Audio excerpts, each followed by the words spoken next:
All right, everybody, welcome to a new episode of Deals and Deadlines with super agent to the stars, Hadley Engelhardt. I'm Matt Chernoff. We've got all the sports business topics covered today, and I'll remind you, if you're new here to this podcast, we do talk all things sports business with new episodes dropping each and every Friday, available on all podcast platforms and on our 680 to the Fan YouTube channel.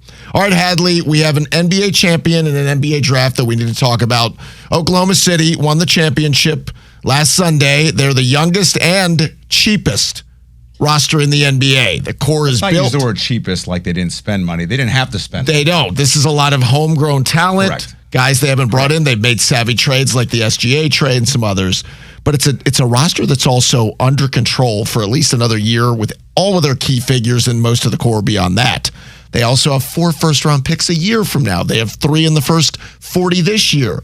So we start getting into the D word, which is the sports angle of a dynasty. But what about from a business standpoint? I mean, they are really set up for success. They are really set up for success. I mean, they've got a young core.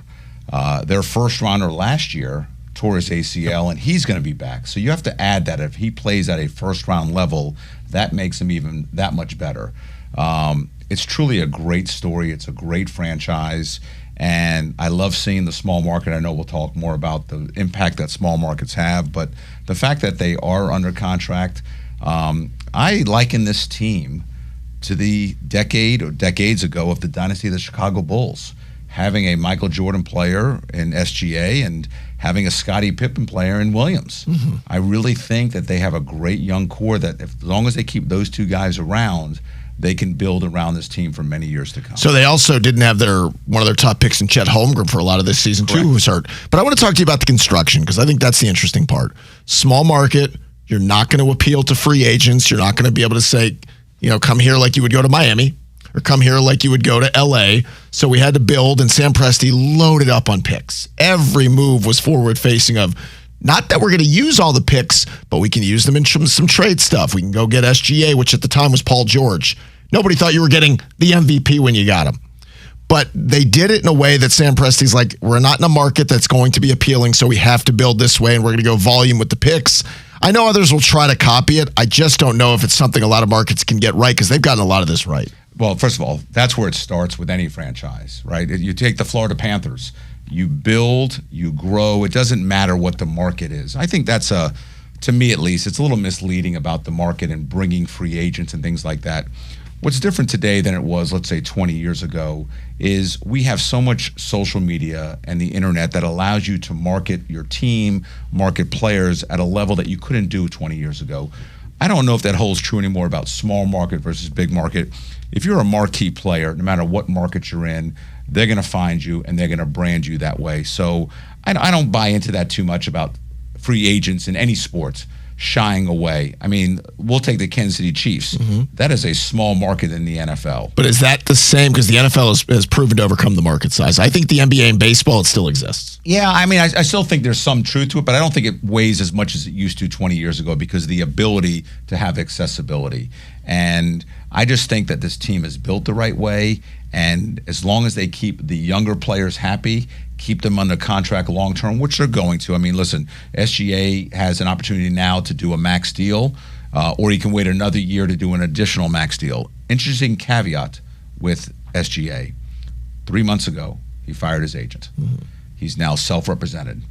What does that mean? I think that means I'm doing this deal. I'm maxing it out. I don't need any hand-holding or assistance in this. The numbers are already preset. Already preset. And again, the NBA incentivizes all teams and players for that matter, to re-sign with your current team because it gives you more value versus going elsewhere. You can't make as much money on another market. So that being said, there's no other reason to fire your agent when you know you're about to sign a new deal and max it out. So he's happy there. I think a lot of players also like the smaller market, the less hustle and bustle and the less local media attention. I think there's some niceness to it that, I can tell you in my experience with players that they don't mind it too much. Well, let me follow up on that with you, because I do wonder. You bring up points about the evolution of digital media, social media. Shaq leaves Orlando to go to L.A. LeBron leaves Cleveland, goes to Miami. Now he's on to L.A. Like, I can pick any number of guys who have done that. SGA has now won a championship an MVP, an NBA Finals MVP. So his brand is large. But Hadley, you can't tell me that brand is the same in Oklahoma City. After watching the TV ratings, which we'll talk about in a minute, the rest of the country did not care about this finals. We know how good Shai Gilgeous-Alexander is. But you can't tell me you think his brand is as big in Oklahoma City as it would be in one of these glamour markets. No, I don't think it would be as big. However, he may be happy with the lifestyle. Sure. You know, we always look at just dollar figures and money and only, and you have to look at the person. Yep. I've been doing this for almost 35 years, and I've had clients that had opportunities to go from Cincinnati to New York and said, you know what, I'm happy in Cincinnati. Clients in Buffalo to go to L.A., I'm happy. Some are not built for the big city. They like it where and they like it, and they're making a boatload of money. So it's not like I'd be making less money. So they're living the lifestyle they want, and they're happy in those markets. So I really believe that in the NBA, in the NHL, you're going to find out that, and even in Major League Baseball, you know, if you always chase the dollar and the market, you tend to lose more than you win. You may get more money short term, but overall the experience, there's a lot more to it. You know, playing for the Mets and the Yankees, for example, you got to take a subway or a train or your car, and it's traffic. I mean, there's a lot of things going on. But there's also a media part of it that you don't realize till you're in it. I've talked to Tom Glavine about it. Glav's like, listen, Atlanta had media. You go to New York on a Tuesday in June after a start, and it's a throng of media that you just have to get. That's a different world that you're not expecting till you're in it. Correct. And also when you go out at night with your friends in Manhattan versus Oklahoma City, where you're not recognized or left alone. You are recognized, but they respect you and they let you be who you are, and they don't, you know, it's not the mass media that you used to, the paparazzis. So there is a value to that, and I think, I don't know Shai personally, but you know, it looks like he's the type of guy that is a chill kind of guy that really enjoys what he's done. First of all, he's checked every box like you already, said. And now he's got NBA champion. He's going to bring. So I think if he and Williams can kind of make a pact, and they're going to do it financially, obviously, they're both going to max out. If they stay there, other players are going to want to come play there. Why? Even players that are older, because now they want to win. They've made the money. So I think they've got a good thing going. You know, we talk about OKC being a small market. You know, San Antonio for a while was a dynasty, and they're not much bigger. They're only a few 100,000 more TV household. But use that as a great example. Drafted Tim Duncan, drafted Ginobili, drafted Tony Parker. There was not an influx of let's bring this star, and they brought guys in the margins. And I think you break up a great point. This is a fascinating test case for a player, because Kevin Durant, there were rumors about him going back to OKC. Well, now they just won the championship. So if you're ring chasing, well, now SGA doesn't have to do it. He's already done it where he is. He's already won a title. So he's content where he is. Who is the player? Who's the big name that's like, I'm going to go to little OKC. They've already won a title, and I'm going to glom onto it. It's a tricky thing for the ego. I mean, you know this dealing with guys. I don't think they need any more big names. Well, I don't think they do. I'm curious who the player might be, so they'll attract players. I don't know if a player will go. Kevin Durant got crucified for joining the Warriors after winning a title. People don't recognize him, and it kills him. He can deny it, that he wasn't recognized the same way for winning championships the way it was with LeBron, where he brought Chris Bosh to Miami and they won a title. You know, dealing with these guys, that ego matters. Yeah, and I think Kevin Durant's biggest Achilles is his ego. Sure. He's always chasing something bigger than it is and always demanding stuff. And, you know, to his benefit, he and Rich, his agent, have gotten everything they wanted. And even now, the trade that they went to Houston, and, you know, in return, the Suns got basically nothing. Yeah. But the Suns have a young team. They freed up money. They have some draft choices they can build around. And, you know, he goes to a market where they say the main thing was no state income tax. That's a joke, because I know it's $55 million he's making roughly, and there is a state income tax in other cities. He's got almost $1 billion. Right. He's not saving 5% of $50 million that he's so concerned about. You know, is that an added incentive? Sure. But I think it's a team that he can do his thing and, you know, finish out his career. And I hope he finishes it out on a high note, because I think the legend that he once was and what he had started to build as a great NBA player is fading away. Well, I want to talk more about that deal coming up in a little bit, because there's some thought from some NBA insiders that he kind of tanked his own value with the way this went. But we'll circle back to that. Let me pick your brain on we talked about the ratings. NBA Finals Game 7 drew 16.3 million viewers, the most watched NBA game since 2019, which is awesome. Still, the full series for the NBA Finals drew just an average of 10.2 million. That's down another 10% from a year ago, the lowest number since 2007. Correct. Right. So it gets back to what we talk about. We can pretend good basketball matters, and it does to basketball junkies. Most of the country did not dig into two small markets, even with the MVP playing against an upstart Indiana team. People just did not dig into it. Yeah, and I don't know if it's 100% because of the market. I mean, we could say that obviously that's part of the equation, but the NBA as a whole has been going down. And so, yes, if you had a New York and LA and those type of markets in there, it would have brought more eyes on it. But you've got great players who happen to be in small markets, and it was great basketball. And Game 7 was, unfortunately, because of an injury, kind of took away from the excitement of it, but it still was a Game 7, highly rated as far as viewership goes. And so there's an excitement within the NBA that there are some young stars that they can hopefully build around and grow, because we talked about it on previous shows that this last phase of superstars are either out or definitely fading out of it. And so you've got to come up with that next group. And I'm actually glad to see that they're not all, at least today, chasing the big market. One will, two will, it will happen. Happened with Luka. I mean, he hated what he was in Dallas and dreamed of going to LA, and they have him in LA. But now it's up to the Lakers to build around Luka. And because of their financial constraints, they don't have the ability like an OKC does. So there are limitations. And so they're still holding on to LeBron, for example. That's costing them a lot of money, and LeBron's not going to bring them, 80-plus games of regular season because he needs to take time off and needs to do this. That's going to hurt their win-loss record, which is going to hurt their seeding, which is going to hurt their ability to advance in the playoffs. So it's, there's so many variables in it. And as we talked about before, the good news for the NBA is they signed this blockbuster, TV streaming deal, which they're not so concerned about the ratings right now. Yeah. But they're going to sell to their partners, look how well we did in Game 7.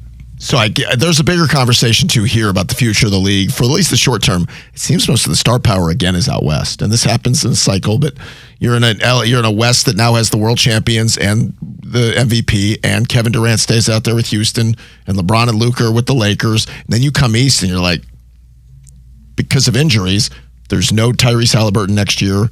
There's no Jason Tatum next year. There's no Dame Lillard, all with the Achilles, which is eerie, by the way.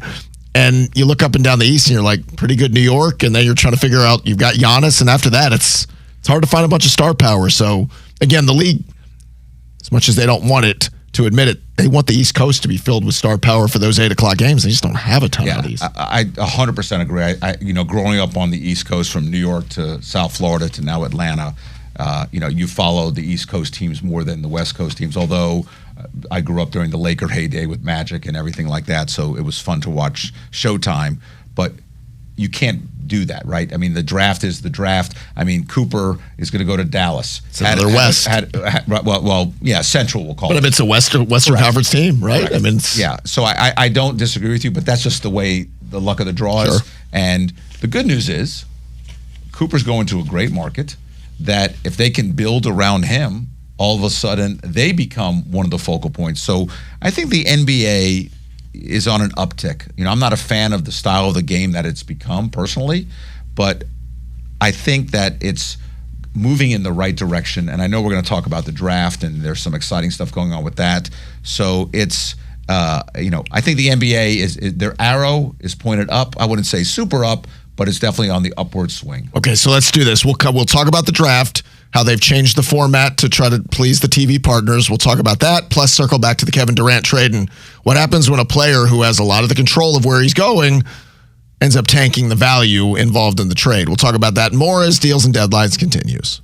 All right, this episode of Deals and Deadlines continues with Hadley and Matt. Thank you guys for making us a part of your day. Remember, new episodes of the podcast drop on Fridays, available on all podcast platforms. Also, to watch this on the 680 The Fan YouTube channel. Let me chime in real quick. Yeah. All my friends always text me about the show. Yeah. please subscribe. Yeah, what If are you doing? It will be in your inbox. Are they not your friends? Or They are my friends, and I have to resend them links. Hit a button. Exactly. Please. All Thank right. you. So the NBA draft went down this week, and it became a 2-day event a couple of years ago where the NBA, everybody copies the NFL. Let's have as much content as we can. Let's not do it on the same night. Remember, the NBA draft used to be the first round would start at 8, it would end by 10:30, and then they would have deep into the night the second round. So now it's Wednesday night, round 1, Thursday night's round 2. Unless you're a basketball junkie or a sicko, you're probably not watching all of day 2 of the draft. But it, again, makes sense to please the TV partner. We're giving you 2 days of content. We'll have a full day of talking about round 1, looking ahead to round 2. It makes sense even if it's not as glamorous as, say, the NFL draft. Yeah, I think, listen, it's smart business move by the NBA to appease their sponsors, their media partners, to make it more enticing. And I think it's smart to try. Listen, the NFL, you said it, is the mecca of televising stuff. I mean, the NFL was 1 day, 2 days, now it's 3. You know, it's constantly building and building, and it's excitement. And the NBA fans, I mean, NFL fans are different than NBA fans, obviously. But I think it's a smart thing. Again, I think there's some excitement this year. I think, you know, when you have a generational player like a Cooper Flagg, there's potential for him to be the next face of the NBA. And I think people are excited. Now, granted, he's going to be picked first overall, so 15 minutes into the telecast, he's picked. Right. But they're going to constantly talk about it, and there's other players. There's a lot of young, exciting players, and I just think that it's exciting. I know for the first time I'm actually going to watch it and see where certain people. I went to the University of Florida, so I'm excited to see where Walter Clayton goes. Who could be the end of the first round, which will keep you interested. I'm curious to see where he ends up. And it's funny, I just saw somebody report that he may end up in Miami. And it's, you know, you think about marketing and branding. If he's the type of player, we'll use Miami, that you're interested in, and he's one of 2 or 3 players, and you start weighing all the different things. Well, if you have a University of Florida alum, and Miami's the largest alumni base, and you just won the championship, that will bring excitement. Now, granted, you don't pick them for that reason only. You got to win games. That's a nice bonus, though. But if it's all things are equal, you do that. And I think that happens in other sports as well. Not as much the NBA, but the NFL, I know, looks at that they look at players that if there's an equalness, let's find something. If there's something that separates that person to help us with branding and marketing potentially, let's go down that road. So I think baseball runs into this a little bit too. And I commend these leagues for trying things. I do. I think it's easy to just crap on everything. If it doesn't work, you got to try different things. So baseball said, we're going to put our draft on in prime time this year in Atlanta around All-Star Weekend. They're going to do it at the Coca-Cola Roxy. You're going to have a crowd. They're going to try to do some different things to juice it up a little bit. The problem baseball runs into even more than basketball is you don't know 99% of the players. Kind of got that way in the NBA where you do recognize an Ace Bailey and you recognize certainly a Cooper Flagg, but after that you get into the weeds when you're about 7 to 10 to 12 picks in and you kind of don't know the international player and you kind of know maybe a player who's been one and done, and there's no solution for that other than, you know, trying your best to market your game to educate the fans. But again, it's hard for the NBA. When you and I grew up, you knew every player in the first round. You knew a lot in the second round. It's just not that way. Yeah, I agree with you. I mean, even you'll take an Ace Bailey. You ask your average fan, no one has any idea who he is. I mean, to think that 2 of the potential top 5 picks are coming from Rutgers and they won 2 games. I'm only kidding, but they barely got out of any conference. So it's amazing to me that, you know, teams have this kind of talent, but there's not the following of it because they're not coming from the elite teams. But Duke's going to have a number of players drafted potentially in the first round and second round. So there's going to be a following for that as well. So it'll never match what other things are doing. And I agree with you. I like that everyone's trying to do things, that they're not set in their ways. For many years, everyone was like, this is the way we do it, and we're going to stay this way. And I think they're realizing there are other opportunities, and if you can get sponsors and if you can show improvement, you can get more money next year. And everyone's looking to make more money, so it's a win-win, and I'm glad that all these different sports are doing it. And that's why we've talked about it before. I give the NHL a lot of credit. When they came up and said, hey, All-Star Weekend, we're going to change it up, and we're going to do this, you know, U.S. versus the world or whatever it's going to be, I watched it. I was totally into it. But let's not forget, the NFL, you know this, representing these guys for years, it was a Saturday at noon event. And it was like, we're going to do all 3 rounds. Sometimes it would go to Sunday eventually. Now they're like, let's put it on in prime time. Let's eventually move it to different cities. Let's make it a big event. And now we get Thursday, Friday, Saturday. And again, it's just worked But it wasn't, beautifully. even when they went to that format, it wasn't as big as it is today. Right. They didn't move cities. It was always in Madison Square Garden. And they went ahead and they grew it. They tried new things, and it worked. And I hope other leagues follow it, and the NBA is trying, MLB baseball is trying, and as long as they continue to move that way to create some sort of excitement, I think that'll only bode well for their sponsors. All right, let me circle back to the Kevin Durant trade. Big deal this past week when the Rockets acquired Kevin Durant. In return, do not laugh, part of this package is 5 second-round picks along with the first and some players. And Matt Chernoff. And they could have me in this deal. The way Brian Windhorst described this on ESPN is essentially KD cratered the value, not intentionally, but he kept saying, no, I'm not going to Minnesota. They offered a package. And well, I'm not going to, all the different places that were interested in KD, Miami and others. So now you get to the point where Houston was not going to make this deal. They had this deal on the table. There was offers at the trade deadline last year. And then beginning of this offseason, finally the Rockets got to the point where what the asking price was, they were like, we have to say yes to it. The ask came down so much that we're going to have to do this.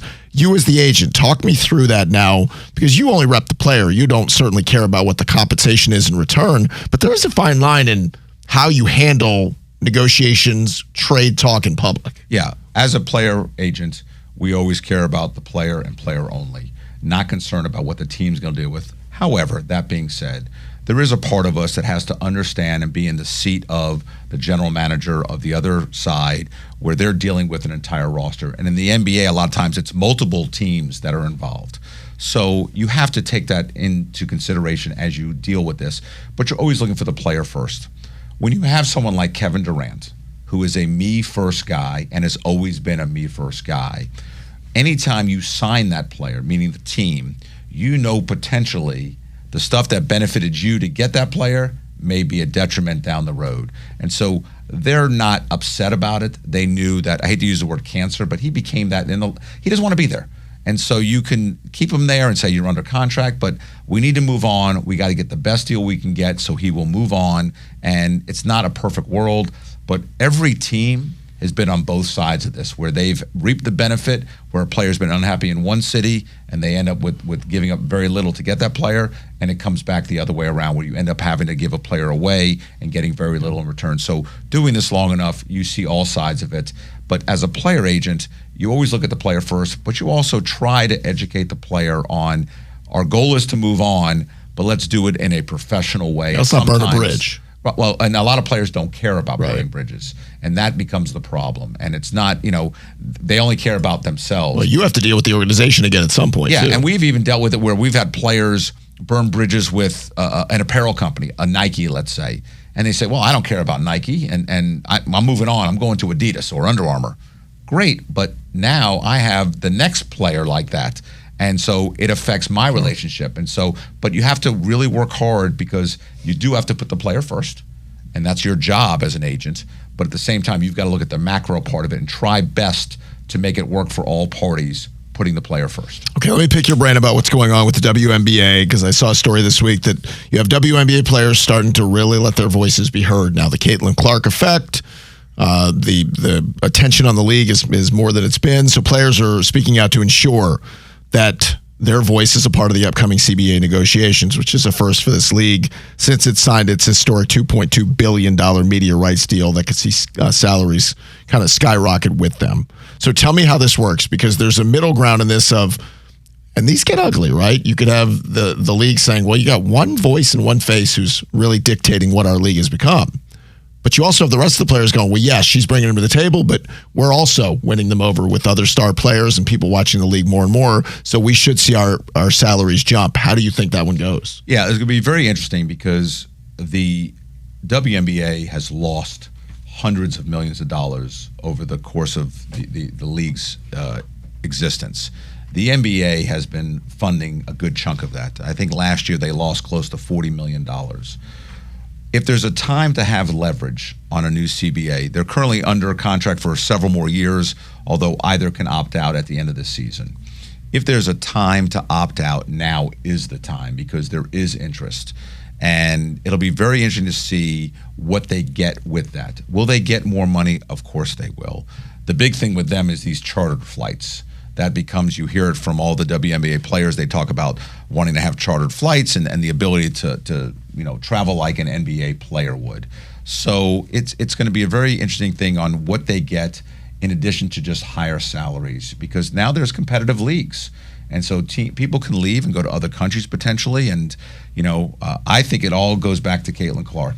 And I think she's going to step up on behalf of the league. She doesn't need the money with the NBA. No matter what they pay, WNBA, excuse me, no matter what they pay her on the court, she is a brand and a franchise by herself. So I think she's going to be doing the league a solid, and now is the time to do it. There are several young star players in really good markets, great fan base, and if they don't get too greedy and don't ask for too much, I think it's going to be a good deal for WNBA. It's going to be a good deal for the players and the franchises. All right, coming up, speaking of the players and the networks, there's a network that might be throwing a life preserver to a college conference. So we'll talk about that. Plus, if you're the agent of a player who had to deal with a lawsuit because he's fighting out with an ex-landlord, I wonder how much the agent gets involved in that deal. We'll pick Hadley's brain about that as well next. All right, we continue with this episode of Deals and Deadlines with Hadley Engelhardt. I'm Matt Chernoff. We thank you guys for listening, watching, wherever you might be checking out the podcast. Remember, you can subscribe to Deals and Deadlines on any podcast platform. New episodes drop each and every Friday. You can also watch us on the 680 The Fan YouTube channel. All right, Hadley, let's talk about the business of college sports. The Pac-12, which I think it was 2. I think we were down to the Pac-2, has announced that CBS... Pac what? The Pac-2. Oh, okay. Yes. Has announced that CBS will be its anchor media rights partner with a 5-year deal running through the end of the 2030-31 season. So the deal gives CBS Sports, their streamer Paramount Plus, access to the marquee football and basketball games. I mean, this is... The only way you're going to survive at this point is making one of these deals when we have the SEC and the Big Ten essentially running everything with all partnerships from TV networks and beyond. So the Pac-12 will exist essentially because of this deal. I think this is more about CBS than it is about the Pac-12. CBS has been kicked to the curb. I mean, they were the face of the SEC forever. And now SEC is now ABC and ESPN. And those are the major networks now to cover college sports. CBS is kind of left by themselves. Put NCAA basketball aside. They're really not a prominent now force when it comes to college football. So they had a choice to make, I believe, is that, hey, we can just do what we've been doing, or we can make a major play with a major conference, albeit the least of the major conferences, to at least stay in the game and stay somewhat relevant. It benefits CBS, and it benefits, obviously, the Pac-12. Which is, it's worth pointing out, there are a lot of decisions that are made at network levels that could be considered good or bad. I mean, you go back to the 90s, you remember like I do, when CBS lost the NFL, it went to Fox. Well, this is akin to that they made the choice of walking away from the SEC deal for what sounded like, and I mean, it's not I don't pennies. think they walked away. I think they were pushed out the door. By who, though? By ESPN. See, I don't think so. The way the story was written, and I understood it, was CBS had the first right of refusal to all this. And they stood their ground on we're not going up and up and up. When the SEC looked up and went, you're going to pay us or we're going to get it from, in this case, ABC and ESPN. So their decision, whatever money they saved, well, now they're going to go spend it, as your point. They've got a little Big Ten package. They're going to now have the Pac-12. They need football on Saturdays. It's just not going to be football that's eye-catching. Correct. And we talked about basketball, East Coast versus West Coast. Football is a predominantly East Coast watch sport more than it is a West Coast watch sport.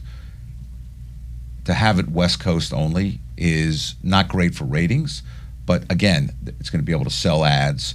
They're going to still be involved in the game and do other things and use that for their TV shows and show different things. So it's a great opportunity for the Pac-12. It's a win-win, obviously. For CBS, they had to do something now that they're kicked out of the SEC. So I think both parties, I don't think it's too crazy amount of money. I think it's a fair sum of money that the conference are going to get. And I know the athletic directors at the Pac-12 schools are thrilled because that's a nice paycheck they're all going to get each year. To back that up, and I'm just reading this because it's funny. I work in sports. I can't tell you who's in any conference anymore because they bounce around. The new Pac-12, the new era is going to consist of Boise State, Colorado State, Fresno State, Gonzaga, San Diego State, Utah State, now along with Oregon State and Washington State. Not all those will be football. Like Gonzaga is going to play college basketball and just the way it's going to work. So they're cobbling this together. And to your point, these are not huge name brands. These are West Coast. You don't have your USCs. You don't have your UCLAs. They've gone to the Big Ten. So it's about survival at some point. Yeah, and that's exactly what it is. I mean, those programs are not going to be. We're not going to be talking about them in January about potentially winning a national championship in college football. But you got to do what you got to do. You got to stay relevant, and that's what both the network and the conference are doing right now. Okay, how much do you get involved in things like everyday real life stuff with clients? I bring that up because Josh Donaldson, the former Brave, former Yankee, he won a $220,000 lawsuit against his ex-landlord. He sued over mold issues at a Connecticut mansion that went unresolved over a month. That's not you're a lawyer, but that's not do you put him in touch with somebody? Do you have a dialogue? What's that like when the players got real life stuff, in this case, family things, divorce, other business entities? How much are you involved in that? Constantly. So let me give you an example of the daily life of an agent. When you're negotiating a contract or orchestrating a trade or doing anything like that, that's when you're wearing your agent attorney hat for that. And those only happen every so many years. Then there's the marketing endorsement stuff that happen, depending on the size of the player. And then you've got daily life stuff, from preparing for life, preparing for budgeting, for wills and trusts and real estate issues and whatever it may be. So these issues, unfortunately, come across my desk, if not daily, definitely weekly to some degree. And so this thing with Josh Donaldson, I don't know all the facts of it. It didn't just happen yesterday. It had been an ongoing issue that the agent or his manager, not sure how his team is set up, reached out to the landlord about the issue and sent a letter and let's try to resolve this. And they took a stance, no. And more times than not, even, I'm smart enough to know when it's out of my league legally, we hire somebody on behalf of the player to represent the player. And you're involved in this case and you're dealing with it. We just dealt with a wrongful death, one of our clients. Unfortunately. So you're constantly dealing with these different balls you're juggling, and it's something that Josh Donaldson, unfortunately, was brought into. Good news for Josh, until this result happened, I didn't know anything about it. Right. So they kind of kept it out of the media, at least on the national media. So it wasn't something that was bothering his career or affecting his career. And, it's something that you do get involved with and you have to handhold, and not just Josh Donaldson, but you have family members, you have other business associates. So there's a lot of different moving parts that, we don't necessarily make more money doing it, but it's part of our job description. Okay, on that front, I saw where Jalen Hurts, now a Super Bowl champion, is releasing his own children's book called Better Than a Touchdown. Hadley, I've got to guess, through the years, you've had clients come to you with all kinds of wild hairs. I want to write a book. I want to buy this fast food restaurant. I want to invest in this startup. How much is it guidance? How much is it listening? How much is it a little bit of both when you are hearing what they want to do outside of the sport? It's all the above. In fact, we just had a client 2 months ago release a children's book as well. We've had clients wanting to do certain things, and we share with them the pitfalls of trying to do too much, especially in areas that you're not an expert in. In Jalen doing a book, it was an easy thing. He's got a team in place. I don't know how much he did in writing the book. With today's AI world, you can write up a book in minutes. You have illustration done, and then you review it, say it looks great. You attach your name to it, and all of a sudden you're an author. And, it's much easier today than it was, let's say, 20 years ago. But a lot of times players come to us with some, opportunities, and hopefully they come to us with the idea of, this is something I'm thinking about. What do you think? A lot of times they come to us and say, I'm doing this. What do you think? And you have no choice. Right. But you can share with them the pitfalls. And a lot of times, depending on where they are, we try to sit down with their financial advisors and say, listen, if they're going to invest X dollars, it's probably going to lose. They are hell-bent on doing this deal. And if they're right, good for them. If they're wrong, it's not going to affect the end of the day of what it's going to cost when they retire. So you kind of take the good with the bad, but you're constantly hearing things, advising, trying to tell players, times not to do stuff. And I can be honest with you that, 20 plus years ago, I had a player come to me with an opportunity and told him I think it was a terrible idea to do it, and he fired me. Sure enough, he did the deal, and it went south. and he lost all his money. But I don't have the client anymore. But, again, that's part of the business. Yeah. So you're always advising and pushing. And what Jalen just did in writing a book, those are easy yeses because it's only a positive thing and only good stuff's going to come out of it. All right, I wanted to pick your brain about the latest. Billionaire life is something, Hadley's closer to that idea than me. I saw where 6 Premier League clubs now in soccer have direct ownership ties to the NFL. Woody Johnson, the Jets owner, has a $254 million deal to invest in Crystal Palace, about 43% of the team. I often think when you're a billionaire, you want to make money. That's why you're in this business. But can I own something that very few people have? We've talked about this. We can all own yachts when we're billionaires and PJs, and we can own property. When I own an NFL team and now a Premier League team, again, these are things that very few others. It sounds to me it's just about clout, and I have all this money. I got to do something with it. Yeah, I think first of all, I definitely think that plays into it. I also think investing in soccer is a good investment, so it's not a bad investment. And then it also opens up opportunities for you to if players or other people want to get involved on your stuff, you can sell bits and shares of it so they can be part of it. I'm going to share a quick story. Many years ago, the late Bernie Marcus was very close with my late father-in-law. And so I got to talk to Bernie about just those things. And Arthur Blank had just become the owner of the Atlanta Falcons, his business partner with Home Depot. And I asked him, why not you? And he said, I am not interested in those things. This is owning a team. Yes, it's a good investment, but there's an ego involved. There's a want to be part of something, part of this elite fraternity. And he said, that's not my thing, but plenty of billionaires want to be part of it. You've accomplished so much financially, so much business-wise, so much philanthropically. What better way than to own a franchise that you can now be an owner? What I don't like about these owners, and I'd say this about any owner, is owners that own a team and have no real relationship with the city or the market that they're in. And I don't think that's great. I think it's better when especially if there's someone bidding for the team that has local ties, I think it's better to keep it that way. I think those teams thrive and excel better, but I'm not a commissioner. I'm not another owner that votes on it. So again, they all decide collectively what's best for the league, which means what's best for their own bottom line pocket as well. I would also add, when you've had all these financial trophies, to be able to hold up a Lombardi or a Premier League or whatever, it's just another way to check a box of an accomplishment. And that's with anything we do in life, right? Sure. I mean, for you to do anything in life and have an accomplishment that you wouldn't have had otherwise is a great thing. Sure. So again, it is business involved, and they all want to make money, and they will make money because these sports franchises are only going upward. They're recession proof. Correct. They really are. No. And so that's the great part. But yes, to have that ability to go to spring training, go to training camp, whatever it may be, and travel with the team and do stuff and take clients of yours in your other business ventures. Yeah, it's called fun for billionaires. Correct. No, it's good for them. And as long as they're not being cheap about it, when you talk about, the downside of it is you look at the Tampa Bay Rays, an owner that wouldn't spend money on players, wouldn't spend money on facilities, now hopefully is going to sell this franchise finally. But you want people that want to invest in the team, want to win, and will spend the money to win and won't look at it as just a income sheet statement. Yeah. You want it to be someone that wants to win and enjoys winning and wants to be part of something bigger. Ask the Lakers what it's like to be worth $10.1 billion when you do sell. Ask the Bus family. Yeah, you're not wrong. I will remind you guys, please subscribe to the podcast. If you're new to Deals and Deadlines, wherever you get your favorite pods, we are available. New episodes drop on Fridays. You can also watch on the 680 of the Fan YouTube channel. If you're just finding us, go back. Check out some of the shows in the archive. Thanks to our intrepid producer, Bella. Thanks to you guys for spending your time with us. We'll talk to you next time on Deals and Deadlines.